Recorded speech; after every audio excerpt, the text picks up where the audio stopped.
And we are back. I am the Bear of Texas, and I am speaking today with an independent wrestler, Kris Rex. And Kris, the next subject is the story on New Jack, and this was something actually I was really excited about because over the years I've done a lot of reading and research on New Jack. Yeah, when I heard they were doing this, my first thought was, oh boy, here we go. Because I know about New Jack's history. I've met him personally. Wow. I was like, oh, this one's gonna be a hell of a ride. Like, if you've ever watched a New Jack shoot interview, oh, I have. Believe me. Then you know, doing a TV episode, a national TV episode, where it's no holds barred, where it's uncensored, then I was really looking forward to this one. And, okay, now before we first get started, you said you met New Jack. What's he like? Like I said, I briefly met him. I had mentioned this on Pipe Bomb Radio, which is a network that I have my own podcast with. I guess I'll plug that later. But I went on Pipe Bomb Radio and I had given my little story on New Jack. I was in 2012. I had like just been training for maybe a few months, and they were doing something called Extreme Reunion. It was going to be a one-night thing where it pretty much did an ECW reunion, but the whole plan was to pretty much make it a promotion. So they brought in a lot of the independent talent and pretty much mixed them with the old ECW guys. And I remember being at work one day, and I got a phone call from my trainer. He goes, "Hey, what are you doing Saturday?" I said, "I got to work Saturday." He's like, "Well, we're gonna." He's booked. They were booked for Extreme Reunion. He goes, "Oh, you want to ride out with us because there may be a position for you?" And I was like, "Really?" He's like, "Yeah." He goes, "They need somebody for Raven's flock." I am a huge fan of Raven. I love his promos. I love his work. So I was like, I'm all about it. I was like, I will be there. I will be there. Wow. Incredible. So, I pretty much told my boss, I was like, listen, I got to do this. He was like, well, if you don't show up Saturday, don't show up Monday. And I was pretty much like, I'm willing to take that risk on this. All right. So we get to Saturday, and I get to the venue. I'm BSing, meeting guys and talking, and I'm really just trying to grasp everything in because I'm green at this point, really green at this point. I just started training, and it was Los Dramaticos, who are the SAT, my trainers, versus CZW's Blackout, and they were going to do a New Jack and Mustafa run-in on Blackout to start a little angle with Blackout and the Gangsters. And you've watched New Jack wrestle before, right? Oh, absolutely. I remember the match he had against what's the guy, old guy, Gypsy Joe. Gypsy Joe. Yeah. Okay. Do you know? I will get to that later, but. Do you know New Jack's music? Yeah, it's the Natural Born Killers by Dr. Dre and Ice Cube. I've never seen a match. I mean, I don't know if I've ever saw a match where it was actually playing in the background. I mean, I've listened to the song before. That used to be his gimmick in ECW. That the song would play throughout the whole time. Because it represents him. I mean, that song, if you listen to it closely, you know New Jack. If you know that song, you know there is an intro. Yeah. Okay. Well, New Jack does not play that intro. He goes from when the girl screams to when the song starts. And everyone who knows New Jack knows this. Well, the sound guy, like when I had met New Jack, it was just like kind of high, and I was sitting in gorilla position, like just next to him. And he's got a garbage can full of weapons. He's ready to do his thing. Well, the sound guy plays the song from the beginning. And New Jack flips, man. And I knew it. I knew the second I heard the intro, I was like, oh, man, shit's going to go down now. Because he kept saying, the intro's 30 seconds in, play it 30 seconds in. I seen him tell the sound guy this. And sound guy plays it from the beginning. He flips out a garbage can with the weapons goes flying, right? It's like coming my way. He's got this like Wolverine Freddy Krueger claw on, and he's swinging that, and he's going off saying, 30 seconds, I told you 30 seconds, you can't understand 30 seconds, and I got out of Dodge, man. I did not want to stick around to see the rest of that.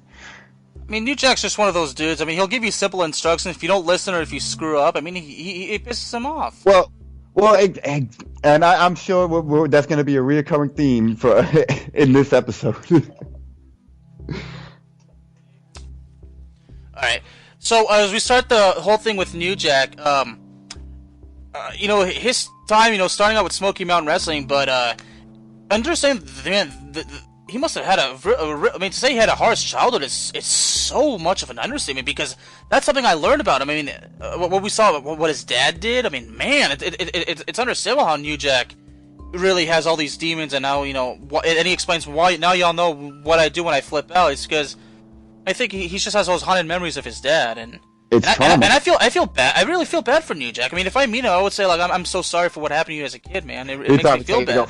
I mean, probably because he probably doesn't like people feeling bad for him. Although I did tweet I tweeted to him something. I told him that I don't blame him for being mad at Vic Grimes, and he liked the tweet. So I guess in some ways he'll probably appreciate the support. He's been liking my tweets lately because actually yesterday he posted something, an old promo he did for Smoky Mountain Wrestling, where it was actually him, Mustafa, I forgot the rest of the guys in the match, versus like Midnight Express, The Undertaker, and someone else. And I was just watching this promo, and I was like, because he first had posted New Jack versus Undertaker, and I seen the promo, and I'm like, okay. And I'm like, wait, no way this happened. I said, yo, I gotta see this match, man. So like, he's been kind of liking my tweets lately, and but yeah, what I wanted to say is, what I liked about it is you understand the human being. And that's what everyone has to like. And that's what I love about these series. It's not, they're not just talking about the wrestler. They're talking about the human beings. Like you can know what the guy did in the ring and what he's done with his career, but you'll never understand what goes through that man's mind. You'll never understand what that man went through. He can even tell the story himself, and you still wouldn't understand what he went through. So that's one of the main reasons I really enjoyed this, is that beginning is when you understand. I mean, you don't understand, but you feel for him, and you can see, wow, he's a human being. He's not this violent monster that everyone like makes him out to be. If you know him, and I know people who have been around him, he likes to make people laugh. He's a comedian, he's that type of guy. Just once you set him off, he goes from 0 to 100 real quick, man. Exactly. I mean, it's like he becomes a different person if you piss him off, if you get on the wrong side of him. But see, the Blue Meanie did a shoot interview on the mass transit incident, and he explained, and we'll get to the mass transit incident soon. And he explained that he worked a match with New Jack, and New Jack was fine with him, and Blue Meanie said, well, I did as I was told, I followed his instructions, and New Jack, and New Jack was great with me. So it's like I said, New Jack's just one of those dudes. If you do as you're told, you do everything properly, you don't screw up. I mean, the match will go fine, and he'll respect you for it. Most of all, he'll trust you. But now as we start his career, I believe he started in the South for Smoky Mountain Wrestling, which, as we know, was owned by none other than the great Jim Cornette. And Jim Cornette, since it was in the South, and those hostile white crowds, and the whole thing, having him and Mustafa Saeed. And speaking of Saeed, I believe, aside from being an independent wrestler, he did work for WCW, but he was a jobber, or as perhaps, I don't know what's the better term, the jobber or an enhancement talent. But I mean, I guess if you want to make people feel good, enhancement talent. But there's nothing wrong with the word jobber to me, because some of the best wrestlers in the world were jobbers. So you could use whatever terminology you want. You can be a star on the indie scenes, but then they bring you in for one night. They probably give you a big paycheck. They say, hey, all you gotta do is just get your butt kicked for like 2 minutes, and that's it. Okay, I don't have to work. Well, I don't have to work 8-9 hours a day. Okay, cool. Yeah. It's just, I'd be worried. I mean, if it's a certain wrestler, I'm like, if a wrestler who's known for botching, that would scare me. All that kind of that feelings bullshit, yeah. And I'm not trying to be harsh, but it's just like, dude, you're getting paid to do this. So what? Whatever they call you. Yeah. That money says your legal name on it, right? That check says your legal name on it. That's all that matters. Exactly. So anyway, so I think Jim Cornette, it brought him in, and there was the hostile crowds, and I believe to have the guys, the gangsters, they portrayed like New Jack was portrayed as a guy who was a sympathizer for O.J. Simpson. I think they were built from South Central Los Angeles, where we all know about that. And I think the idea was because the whole thing with Rodney King and these black dudes coming to a hostile South crowd. I mean, New Jack, New Jack could easily make the crowd hate him, and that's what Jim Cornette told him to do. Right gimmick, right time. That's exactly. It. And I didn't mean to cut you off there. I apologize. No, it's all good. And I believe their first main feud, I mean, the Gangsters, I think they feuded with the Rock and Roll Express. And, yeah. I mean, how that turned out, and that's where New Jack. I mean, New Jack didn't get. I believe, if I'm correct, he didn't get into wrestling until his late 20s. But it didn't matter. I mean, he was well trained. I mean, he was just really good at his job. I mean, Jim Cornette basically said, "Look, just make the crowd hate you, and everything will be fine." And New Jack really took that by storm. I mean, New Jack liked it. I mean, New Jack likes making the crowd hate on him, and that. I mean, that's New Jack. Yeah, I mean, if you're gonna be a heel, all right. If you're two African Americans and you're gonna be a heel in the South, where it's in a time when there's kind of racial tension, no brainer, man. I'm gonna piss these honkies off. Yeah. I mean, that's what's good. I mean, when you have like two big heels, feuding with the top baby faces, you're gonna draw a huge crowd, and it's gonna make good money. And since New Jack and Mustafa Said were so good at it, I mean, that's how they got their opportunity to ECW. Yeah, and that's when it just really the gimmick just took off. Yeah, and the gimmick. And speaking of the gimmick, I think the idea came from a movie. I think it was with Wesley Snipes. Yeah, it was with Wesley Snipes and Ice-T. It's one of actually my favorite movies, New Jack City. Mm-hmm. Yeah, and then he basically said he went and saw the film, he loved it, and he just came up with the name New Jack. Yeah. And he's actually, I mean, that's what he's known about. Like when people ask, because his real name is Jerome Young. I mean, a lot of people were like, "Who's that?" Like New Jack. Like, oh yeah, well we just know him as New Jack. I mean, a lot of people don't even know that his real name is Jerome Young. Yeah.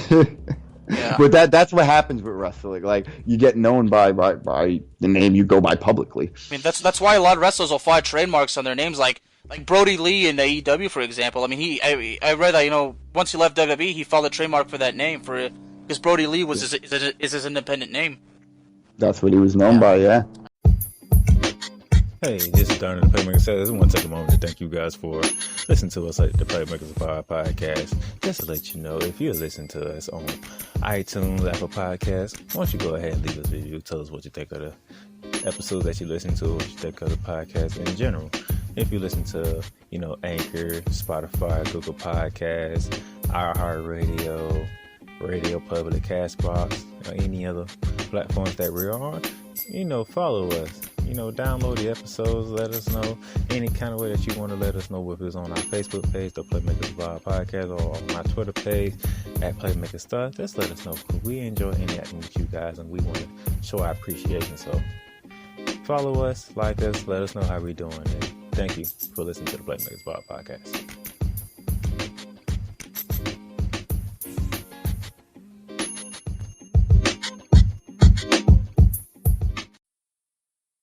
So as we got to New Jack to ECW, now he was already working the matches. They had a feud, I think, with the Eliminators. But now we get to the very most interesting part, and this has been a subject that's really had my interest in so long. It might not be right to say, because I'm talking about the mass transit incident. And believe it or not, after this episode, I actually got into an argument with somebody on Twitter about the whole thing, and we'll get to that soon. But the mass transit incident is one of the most controversial. But if you understand and you do your research, you know everything that happened. I mean, you know what happened, and you don't feel bad for what you say. So the show, it was a non-televised event, or as the wrestling terms, it's called a house show. It was near Boston. It was in Revere, Massachusetts. The Gangsters were supposed to work a match with Devon Dudley and Axl Rotten. But unfortunately, Axl Rotten did not make the show. I mean, some people say he couldn't fly or he had a family emergency, but for whatever reason, they obviously needed a replacement. So a kid named Eric Kulas, whose gimmick was something like with Ralph Craner, like a bus driver gimmick from the Ralph Craner show. Bus driver. Yeah, exactly. who apparently had like no wrestling experience. Well, I mean, they showed him that he worked a couple of matches with a well-known midget wrestler who was known as I think it was Tiny the Terrible or something like that. Yes. So I mean, those things. So he worked a couple of matches, but correct me if now I need you to educate me on this part. But when you're an underage wrestler, if it's illegal to work if you're under 18, isn't that correct? Legally, yes, it is. I mean, I was a kid back when this happened, but I know nowadays it's. I mean, I personally was training kids that were 12, 13 years old. You know, we put them on their own little student shows and have their friends and family come to watch them. You know, and they signed waivers and everything. But as far as like putting him with New Jack, I would have done that, but yeah, he was 16. But the thing was, it's not that he was I mean, he was 16 or 17. He was 17, but he said that he was 23, and that he was exactly, he was trained by Killer Kowalski too. And that's where, I mean, there's no check. You know, at that point, there's no checking. You know, whether his facts are right then and there. I mean, the guy tells you that you need a replacement. Boom, you're going with it. There was no way they were going to tell he was a big kid. They weren't going to be able to tell he was 17 years old. He said he was 21. Now, had he went up there and said, "Hey, I'm 16, 17," you know, then he probably wouldn't even been in the ring. And they probably would have thrown him out of the building, honestly.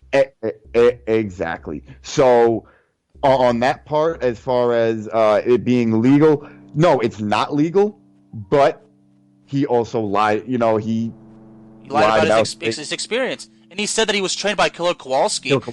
And I saw there's these videos. I mean, there's a couple of videos on the Mass Transit, and they said that Killer Kowalski, he had his wrestling schools in the Boston area, and that he actually often attended ECW shows when they were in the Boston area. So if he had been there, I mean, they probably would have asked him, "Yeah, is this a student of yours?" And he would have said, "No, he's lying." But unfortunately, Killer Kowalski was not there. And I do want to kind of correct you. I don't mean to correct you. I hate that word because it like comes off so like, "Oh, I'm smug. I'm going to correct you." But what I is like, there's the one thing that's been sticking out is he did not get the booking. Eric Koulis, Mass Transit, did not get the booking. It was Tiny the Terrible and his partner that were booked. Really? He came along with them. Okay. Because seeing if he could get something. And when it came time to do this, he kind of pushed them to the side. And they got fucked. Okay, I'm actually glad. I'm glad you brought that up because you're enlightening me, and that's another thing I'm learning from the incident, and that's why the whole thing's so interesting because you learn so many things, and it really blows you away. It's a situation that could have easily been avoided. But exactly. One, he wanted to get in the ring. He lied about his age. He lied about his experience, and then the people that got him there, he pushed them aside, who were over the age of 18. Okay. So he pushed them aside. They didn't. I don't think did they work a match. I don't think I heard anything in that documentary about them working a match. Probably not after Mass Transit incident. But and then you go out and you're talking New Jack, and you're telling New Jack you want to get bladed and you want to do this, you want to get cut, you want to bleed it. I mean, you asked for everything the second you step in that building. You asked for it. And that's why I want to ask you something very important. I'm sorry. Go ahead and finish. I'm sorry. No. That was my last point. And this was something I'm asking you from a sports writing perspective. In the world of professional wrestling, and this is and Blue Meanie himself said that in his shoot interview. I don't know if you saw it. It was with Hannibal TV. He said, when you're a young wrestler, especially a rookie, when you get invited to a show, you arrive, you get to the locker room, you introduce yourself, you put your bags down, you shut your mouth, you open your ears. It's yes sir, no sir. You do not ever make requests. You just sit there, you do as you're told, and if you do great, you get invited back, and that's how your career goes. And Blue Meanie said, yeah, the kid had no work ethic. I mean, it's obvious because, it should be common sense. If you're a young wrestler, I mean, is it really a good idea for you to go to a veteran and say, hey, this is what I want to do. I want to body slam you out of the ring. New Jack said that Eric came up to him and said that he wanted to like suplex him out of the ring or put him through a table. And then New Jack basically just said, F no. And then New Jack says that's one of the most disrespectful things to do. I mean, to be a rookie and then and just make these huge demands. And even, I mean, I've read things, I've seen these videos, and well, first of all, go back to Tiny the Terrible. I mean, one story said that he actually supported Koulis's claims. Like, said, yeah, this kid's, well, some people say he said he was 21, some 23, but the bottom line is he said that he was at least 21 years old. And they said that Tiny the Terrible supported his story, but from the documentary, it seems like no, Eric Koulis kind of like took the opportunity did that from on him. his own. Yeah, Exactly. and that his dad, well, obviously his dad supported the story. I mean, if his dad was going to let him go through this, then obviously. Yeah, and notice his dad didn't say anything until the kid was getting stabbed. He's 17. He's 17. Where was that before this all happened? I mean, okay. So yeah, exactly. A lot of the fault lies on the parents. Mm-hmm. And I'm sorry to come off like this, but it is your fault that happened to your son. You could have stepped in as a parent, as a responsible adult. You could have stepped in and stopped that situation. See, and it's only that. Well, I don't know. As far as parents, I mean, I don't know what his mom knew about it, but I get your point. But also, I think, I mean, Eric Koulis did not deserve what happened to him. He didn't. But it's also his fault because he lied about his age, he lied about his experience, and I would say it is his fault. You asked to get stabbed. You asked to get stabbed in a wrestling match from somebody who's known for stabbing people and slicing people and doing hardcore stuff. You asked for it, and then you're sitting there bleeding like a pig, like, what did you think was gonna happen? And not only that, but, from all these stories, like, he was misbehaving backstage, he just, not following instructions, just, like I said, he's making ridiculous requests, and, just showing poor attitude to where, and from what I'm told, is if a young wrestler acts that way, that's an easy way to kill your career. Like, you'll never be booked again. Oh yeah. I do want to go back to where you talk about as a young wrestler what you should do. Blue Meanie is 100% right. Especially when you're working with a veteran. Me, I haven't really worked with that many veterans, but when you do, it's what they're gonna tell you what to do because they know how they're gonna get through this match. They know what they're talking about. So it's sit down, shut up, listen and learn. You don't go in there and just start telling people what you're gonna do. No, if I'm working a match with somebody I train with, or this is what I want to do. This is what we're gonna do.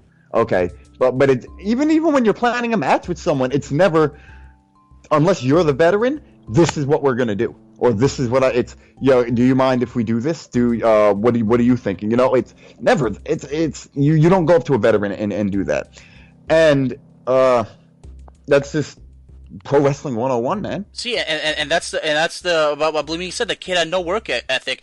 Now I want to ask you. Now, obviously, you're supposed to do what the veteran said, but are you allowed to ask questions like, if you're going to work with a veteran who's had, recent concussions, is it okay to ask, like, what should I do to avoid, aggravating an injury? Like, can you ask like these kind of questions, or I mean, yeah, like I mean, it's not like the veteran. In my experience, when I've worked shows with legends and veterans, it's not like he shows up, does the match, and goes home. They're there in the arena for hours, and if you have that opportunity to work with them, take that out, get some insight. I mean, I don't think there's any stupid question. If you really don't know, and you're going to this guy who's definitely going to know, hey man, how can I protect myself more? How can I do this? What can I do to make this look better? 9 times out of 10, he's going to sit there and talk to you. Now, whether you take that information and use it is up to you. Mm-hmm. That's. But it's if you're working with a legend, a veteran, and you're not asking questions, I think there's a problem there. Yeah, exactly. And the veterans will actually they'll be amazed because you're asking questions because you want to learn, and they respect that. But now we get to the match. Now the match was obviously it was booked as a squash, and New Jack said he told Devon Dudley, look, we're gonna get the ring. I'm gonna isolate you from the ring, and then just don't come back in. And he probably said like a couple of times like try to get back in. I'll throw you back outside. So basically, and then Mass Transit himself was targeted. I mean he was like hit with a crutch like a couple of times. And then I think it was a toaster. I mean, I don't know, whatever it was. I mean, New Jack hit him in the head with something. It looked like it was a toaster, but and not only that, I mean, they were doing all this elbow drops. I mean, they were really, they were really working Eric Koulos, but a lot of people like saying that they were really teaching Koulos a lesson about or they were really like trying to hurt him. I'm like, I mean, we don't know what happened. I mean, look, some people say they were teaching Koulos a lesson what happens when when you disrespect veterans, you don't do as you're told, this and that. But the match was booked as a squash, so obviously that's how a squash goes. It's a one-sided match. So now it gets to the end of the match. Now, so New Jack said he had a surgical scalpel, which was about a small one, and then the way he explains he had it taped on something. So the first time he did it, it didn't work. So apparently, like, the original idea was him to just do a small blade, and that was it. But apparently, it didn't work. And from all these research I've done, a source said that Eric Koulos' forehead was so big that he couldn't cut it. Like, it took 3 tries to get it. But whatever happened, so he cuts him open, just like, apparently that's how it was. But before I go too deep, like, a source said that Eric was told that he was have to bleed. So I'm not but I don't know if this documentary tells the truth. So if he actually wasn't told that he had to bleed, but he wanted to bleed, I mean, that might have been the biggest mistake that he made that night. From I don't want to say knowledge, because again I'm not there in the incident, but from things that I've read and from this series, he asked to. Mm-hmm. So New Jack basically he did what he asked him to. He did what I mean, if you go up to somebody that's known for this and you say, hey, I want to do a bunch of hardcore stuff and I want to do this with you, and can you blade me, or can you yeah, I'll cut you open. Sure. Like, yeah. Why you're asking for it. Exactly. So and then the second, now this is what I want to know is, did the conversation of him asking New Jack to blade him or cut him, did that come after he had already pissed off New Jack about telling him what they're going to do in the match, or was that before? From the sounds of it, based on how New Jack was angry, it was probably the last request he made. Based on New Jack's tone and how he explained it, I think the blading request was the last request. Then I mean, you already pissed New Jack off at that point, and you're going to ask him to blade you? I mean, come on. I mean, I can't. I'm sorry. I can't feel bad for that, because it's like you asked for every little bit of it. If I go into the ring, right, and I say, hey, I want you to stiff the shit out of me tonight, I can't go back and complain that I got stiffed. If I go and say, hey, I want you to blade me tonight, I can't complain about how much, how far, or how deep you blade. It happened. I put my life in your hands. I voluntarily gave my life to you. Exactly. And asked for that. It's not like he said, oh, I'm going to go for a body slam, and then he just started stabbing you. It's not like he tricked you or misled you. You asked for this. Mm-hmm. And New Jack said, all right. New Jack did what he asked for. So, I mean, people ask, do I think New Jack went too far? I'm like, I mean, I don't know, because if New Jack says, like, the first time he tried, he did a simple a little slide, to do a simple blade job. If it didn't work, and then he tried again, then maybe he might have done it right. I mean, I don't know what happened, but so it happens, and then you hear Eric scream, and then blood starts pouring out of his face, and then that's when you start hearing his dad. He says, he's 17, ring the bell. And then he starts asking, where's the ref? Yeah, speaking of the ref, I was actually amazed the ref was ever in the ring, which is something I'm asking myself. But the match didn't end there. And then after that, New Jack took the chair, got on the top rope, and then did that splash. And then that's when the paramedics started getting in the ring. And then New Jack grabbed the mic and then said what he said. I'm not gonna sit on air because it's kind of ugly, but we all know what New Jack said. And I mean, and then what did Eric Koulos do as he's laying there getting checked on by the EMTs with blood squirting out of his head? He flipped off the crowd. He flipped off New Jack. Wait, was it New Jack? I mean, I know he said I know he flipped off the crowd. From the angle, it looked like he was flipping off New Jack. And either way, whether he was flipping off New Jack or flipping off the crowd, right then you're still showing this is a give, that you're part of the match. And that's why New Jack got off. It's a work. We were in a wrestling match. You can't dispute that, because after you were blading and cutting, it's not like you were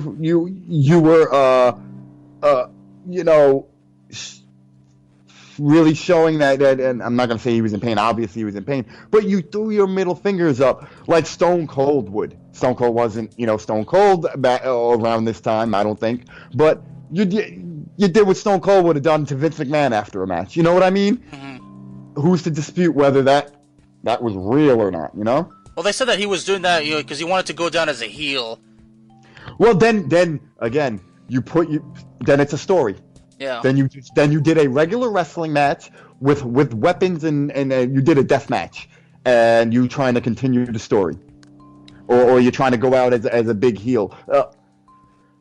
All those signs point to New Jack is not responsible. You did that. You volunteered for that to happen.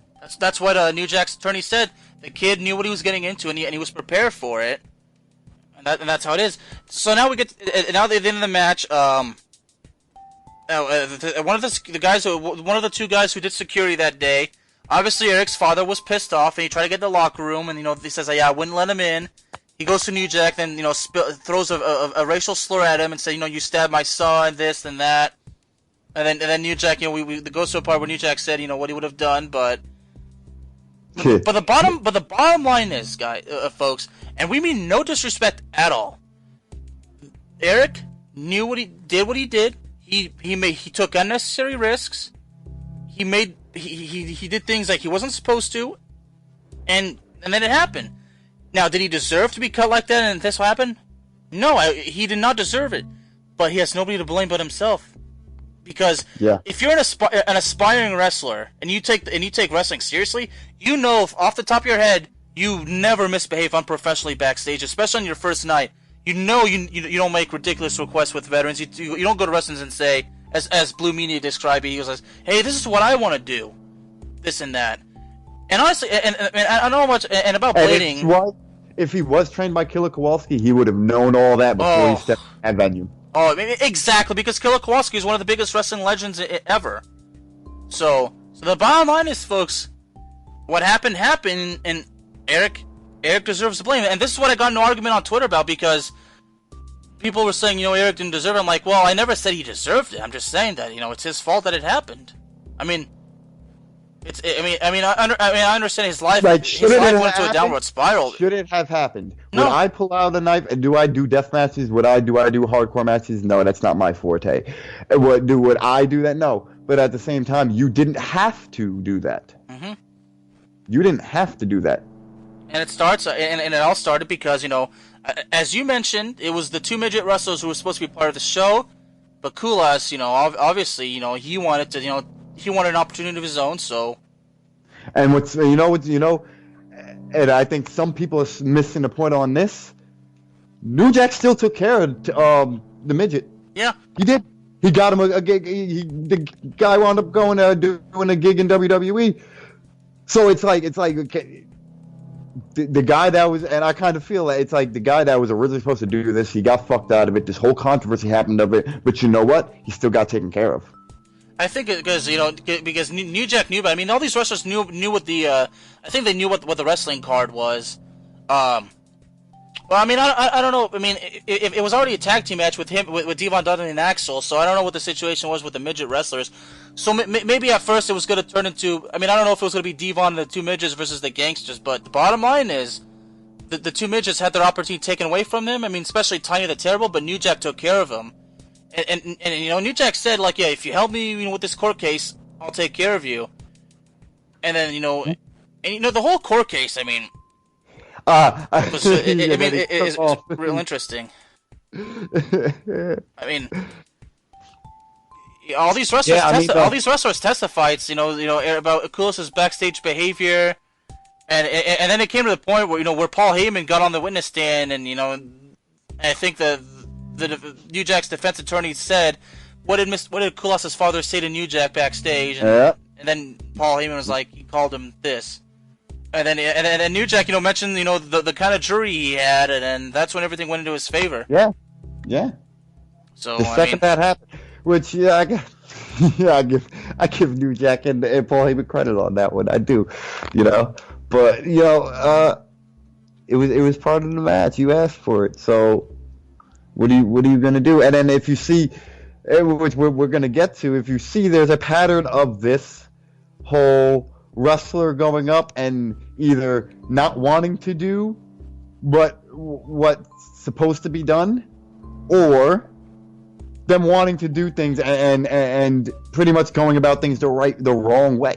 And that seems to be a pattern in this episode of stupid wrestlers who either want to tell New Jack what to do or not do or not work.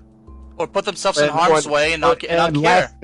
Last minute back out of something. Like, it's kind of like, can you really blame New Jack for being pissed off at these people and not giving a fuck about his actions? I mean, New Jack would just tell you, do your research, see what happened before you judge me about it. I mean...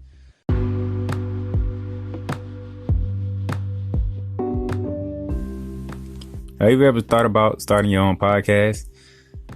It's a long process. It's a hard, thought-out process. Yeah, I know. I was there. I was there from March of this year, thinking about how I'm going to do this, doing all my research, trying to get everything right.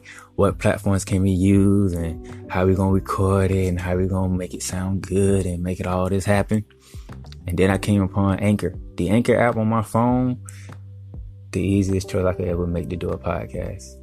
It's free to use. You don't got to pay for nothing. You can record episodes whenever you're ready. You can edit it and then you can release them when you want to. And you don't have to worry about trying to figure out how you're going to distribute it on other platforms, because Anchor has partnerships with Spotify, Stitcher, Google Podcasts, Apple Podcasts, Breaker, Castbox, Pocket Cast, whatever you name it. Because the Playmakers Bar podcast is the podcast that I use. We're on all them platforms. We're on 9 platforms just by using the Anchor app.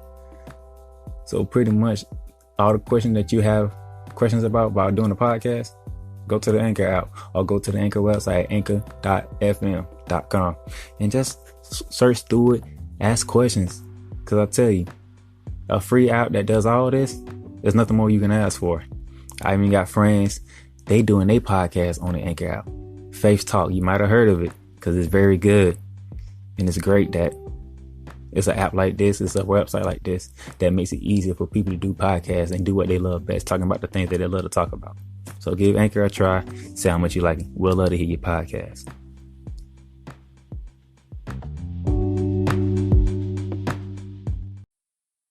And now we get to so now the mass transit's wrapped out. Now we get to the scaffold matches with Vic Grimes.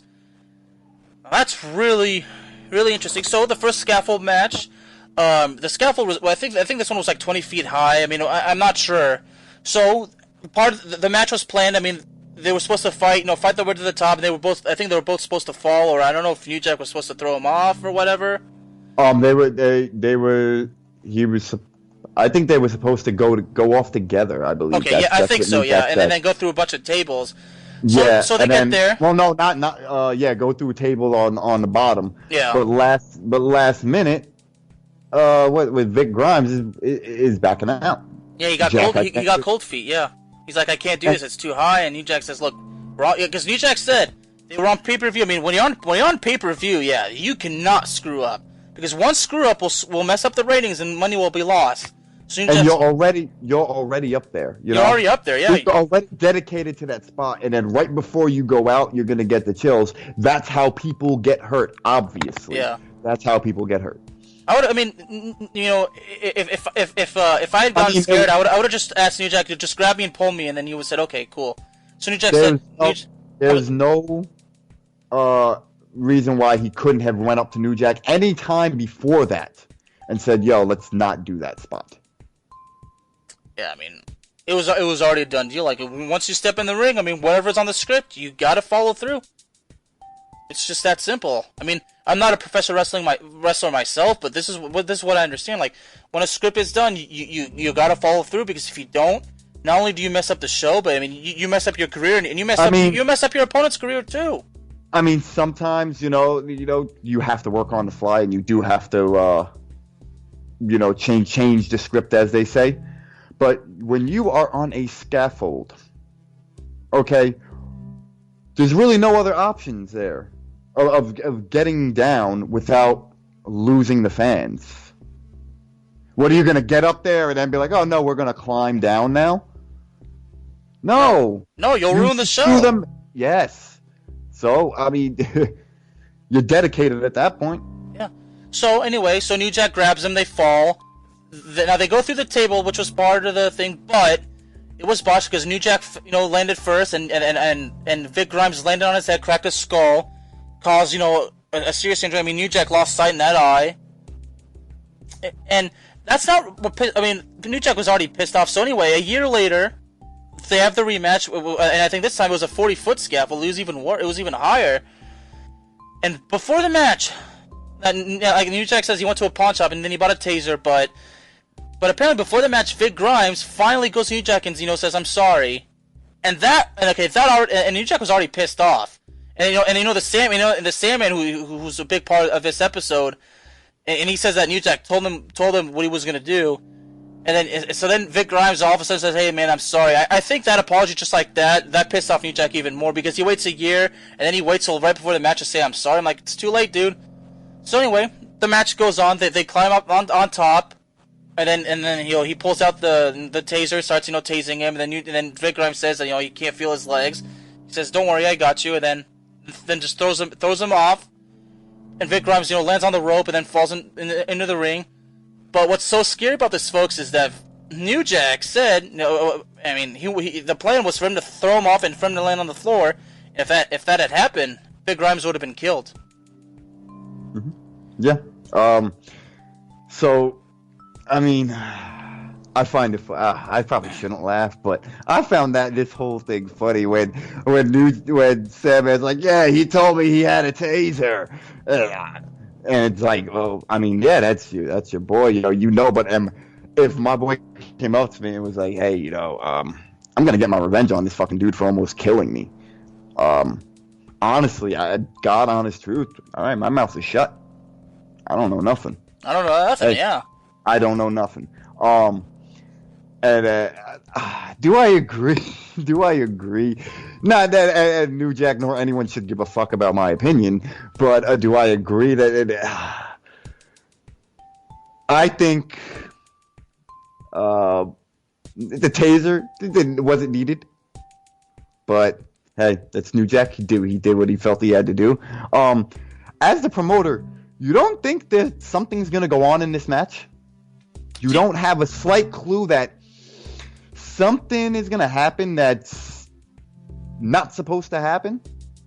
Well, was it any... I don't know. Was the second match actually at an ECW show? No, it was at an XPW show. Okay. Extreme Pro Wrestling, which was booked by, I think, Rob Black, I believe is his name. Mm-hmm. And I don't know if we don't know if Sam was actually there. I mean, New Jack could have probably... New Jack called him. Sandman was there. Okay. It was pretty much they took... ECW folded. Like, all right, but around the time ECW was like 99, 2000, XPW was like pretty much California's ECW. And they kind of had beef. So when ECW folded, a lot of the ECW guys went to go work with XPW. So it was pretty much like the West Coast ECW. All right, so that makes sense. So anyway, and I'm already amazed that Vic Grimes agreed to it too. I mean, that's the first thing that comes to my mind. Like, Vic Grimes knows that New Jack is pissed at him, so why would he agree to this? Maybe he's like, if he was thinking a year later. Yeah, is he thinking? Maybe he's thinking, oh, okay, maybe New Jack's not that bad. Maybe he doesn't care. Like, no, you're wrong. If you know New Jack well, if you hurt him or whatever, you do something, of course he's gonna be pissed at you. But it's like, all right, if I'm booking this, all right, I know a year ago these two had the same match and something went wrong that they now have real life heat over each other. Like, they have real life beef over, right? As a promoter, I'm going to book a year later this same match with a higher scaffold, book the same two people who have a problem with each other in the match. You don't think that, and you know New Jack, how New Jack is. You don't think something's gonna, like, come on, no one's that dumb, no one's that clueless. You don't even slightly think maybe this is a bad idea because someone can get killed this time? I mean, it's just amazing. I mean, I'm just amazed that it went through, but, a lot of the wrestlers knew about the heat, but, they just kept their mouth closed. It's none of my business. Whatever New Jack does. I mean, there's nothing we can do. I mean, it's not like you can't even stop him anyway. So anyway, so he throws him off. He narrowly misses the floor. He lands on the rope, and the only injury apparently it was just a dislocated ankle, and that was it. And then New Jack climbed down and said, now we're even, and I guess I don't know how the match ended. I mean, I guess the match might have ended in a no contest. I think that right then and there. I mean, I don't know how a scaffold match is. If I can find a link to that match, I'll link it to you. Okay.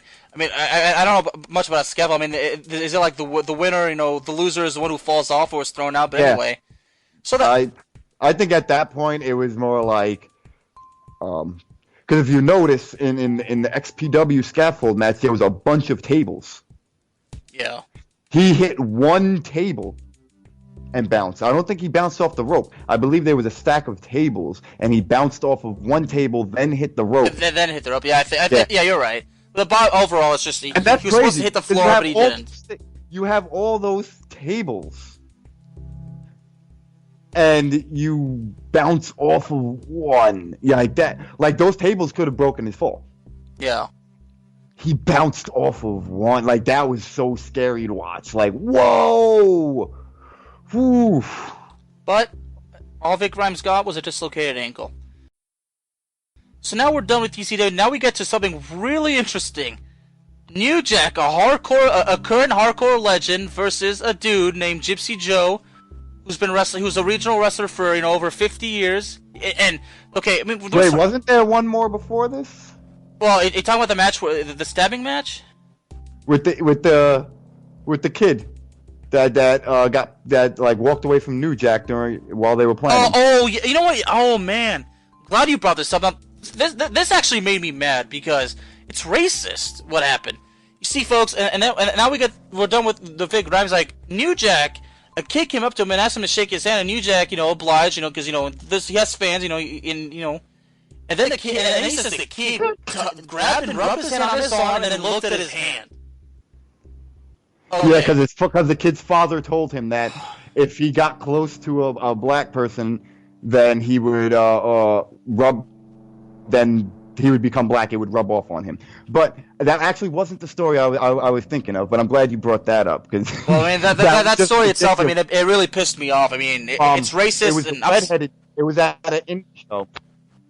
It was at an indie show in Florida, it was this redheaded kid that he wanted to work New Jack, and so the promoter put him against New Jack, and like the promoter told him just sit down, shut up, and listen. And he pretty much wound up doing the Eric Kulas and telling him what they're gonna do, and I'm gonna do this to you. And New Jack's like, hold up, no, let's do this. And he got mad. It made conversation while planning the match. Got up out the chair, walked away from New Jack like, oh, whatever, man. All right, well, that's a whole other level right there. I mean, I believe that was the second, like, they did the XPW, and I think they started talking about this one. I think Gypsy Joe was the last one, I believe. I think you're right, yeah. But but anyway, so the match goes on, and then in the match, what happened in the match?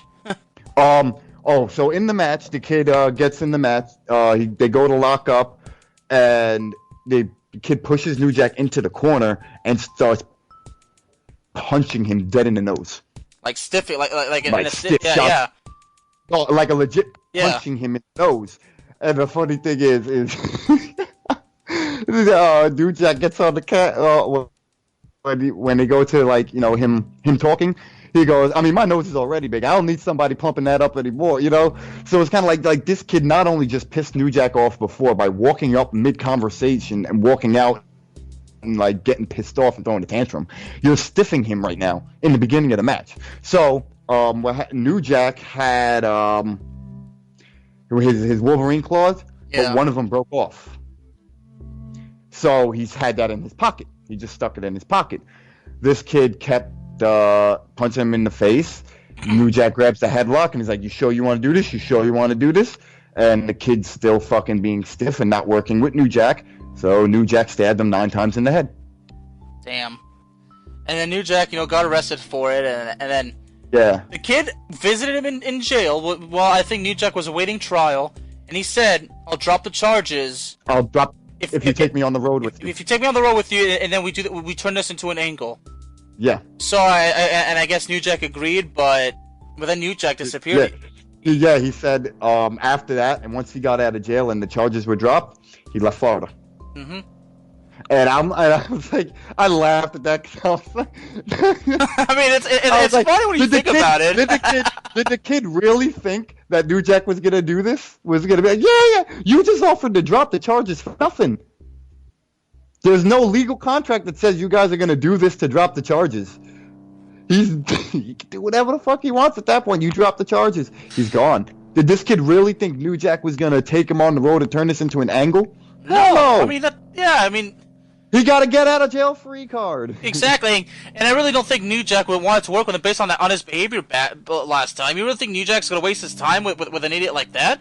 Hell no. I mean, exactly. New Jack does not waste time with useless people. That's New Jack. New Jack only works with people who are serious. So, and literally, New Jack, the door wide open for him to get out of jail, and then New Jack just took full advantage of it. So I have to applaud New Jack for that. I did too. I said, you know what? Get out of jail free card. It worked. And speaking of serious, now, the next story with Gypsy Joe. This is the perfect story of a wrestler who takes themselves too seriously. You continue with the Gypsy Joe. All right. So anyway, now Gypsy Joe. Now in this documentary, they said that he was 72, but in the story, they said that he was 69. I mean, I don't know which age is right, but the bottom line is Gypsy Joe. It's still up there. He was an old man. He was a really old man. He was like between the. I mean, he was. I can tell he was probably between the ages of 65 and 75, but he was old as fuck.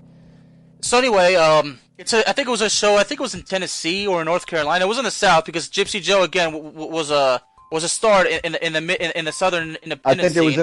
I think it was in the Carolinas. Okay. So anyway, so New Jack I guess gets to the show like it's nothing new, and then based on what I said, like Gypsy Joe came up to him. I mean, Gypsy Joe said like when they were playing the match, Gypsy Joe said to him, "I'm gonna teach you how to wrestle, boy." and that's the story I read. Now in the documentary they said like he said, New Jack, listen kid, I can teach you a lot of things, and New Jack says, "What are you talking to me?"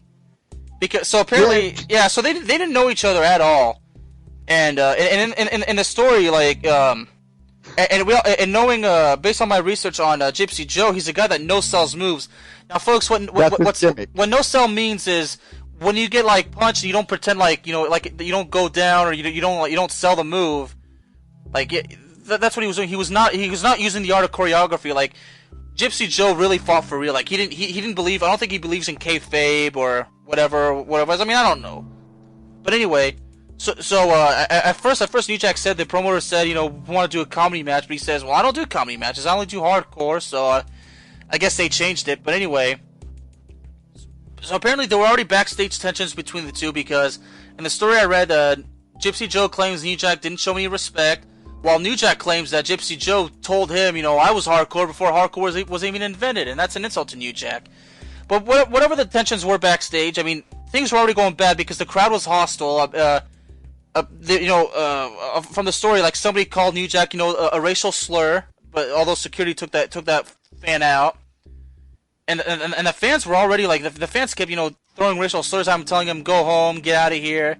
So the match starts, and apparently, according to New Jack, Gypsy Joe gave him a stiff headbutt and gave him a stiff punch to the neck. I mean, when you stiff New Jack, I mean, you're already pissing. I mean, New Jack was already pissed off. So when if you're gonna stiff him in the match, I mean, you're only making it worse. So New Jack gets some offense in, but Gypsy Joe doesn't sell the moves, and that pisses off New Jack. So that's when New Jack goes from working to legitimate shooting. And the match just, it literally turned into a fight because, Gypsy Joe fought back, but it was no longer a wrestling match. It was an actual street fight. And it took a turn worse for the worse. Okay, I don't know what I'm saying, but I think y'all know what I'm saying. It got worse, and then he pulled out a baseball bat full of barbed wire, and then he beats Gypsy Joe, and then throws him to a chairs, and then the match ended. So I mean, like, yeah, that was just I mean, one, like Gypsy Joe going up to New Jack saying, I could teach you something. And New Jack's at the point like where he's kind of like, he's not a rookie. He's been in this. He's pretty much at the end, Like he's just taking these bookings and whatever. So Gypsy Joe even going up to him and being like, I could teach you something. Now, I'm not saying New Jack knows everything there is to know about wrestling. Nobody does.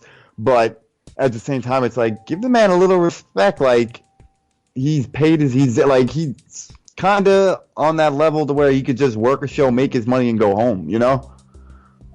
Yeah, I mean, I can't take any side. I mean, the whole thing is just mysterious. I mean, at the end, I just see it. I just never heard of somebody's gimmick, okay? And I have to say, before this incident, like, not when they were talking about it on Dark Side of the Ring, but when it actually happened, I didn't even know who the hell Gypsy Joe was. Man, really, I didn't either. So it's kind of like it's somebody unknown telling somebody really known that he's going to teach them something. Meanwhile, the guy saying that has never done anything.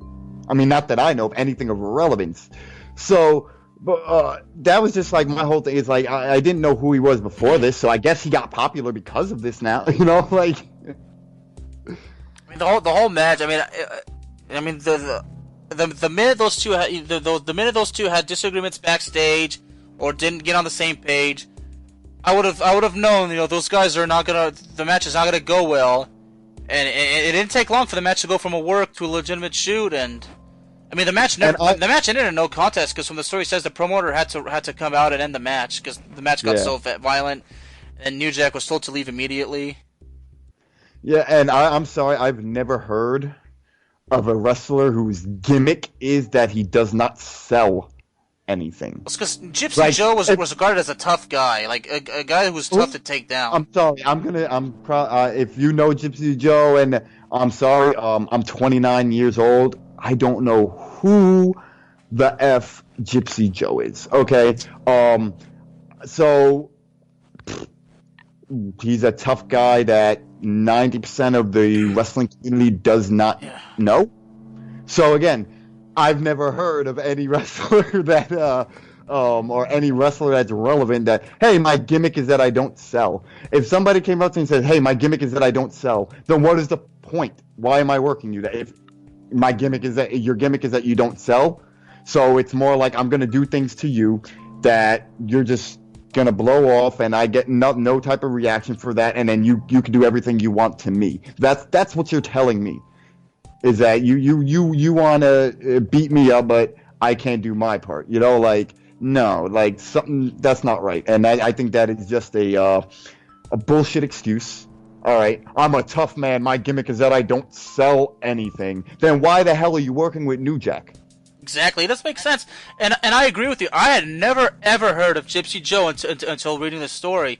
I mean, based on what I know, based on what I've read from him, he never did anything. He only worked in regional shows. Like he never worked for a major promotion. I mean, he wrestled in the. I mean, I don't know when. I think he started wrestling in the late 50s through the 60s and 70s. I mean, those were his big years.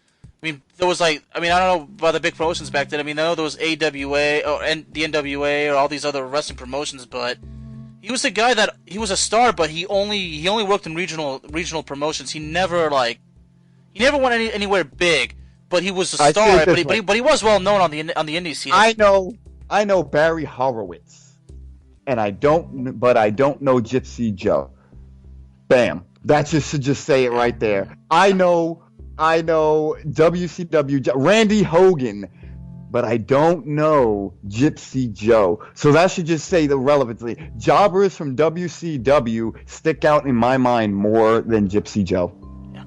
And you're absolutely right. It does not make sense for you to be a guy who doesn't want to sell and you're still working these kinds of matches. If you're a guy that doesn't sell, you should be a real fighter. You should go to this UFC, and that.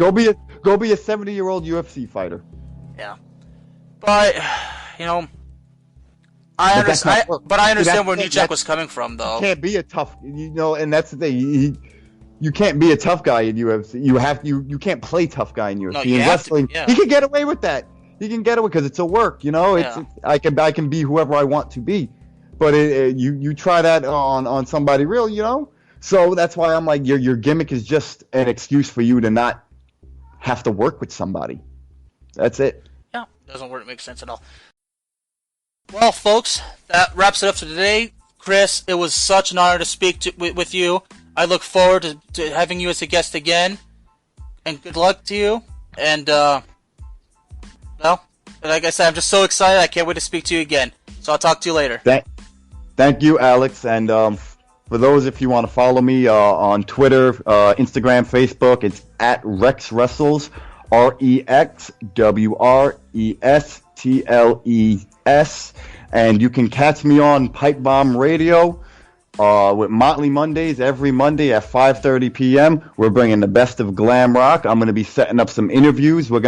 Maybe I'll discuss some WrestleMania. But again, thank you, Alex. Thank you, Playmakers Blog, and I can't wait to come back. And that's why, folks, I'm so excited to talk to him again. Y'all have a good day. Y'all be safe.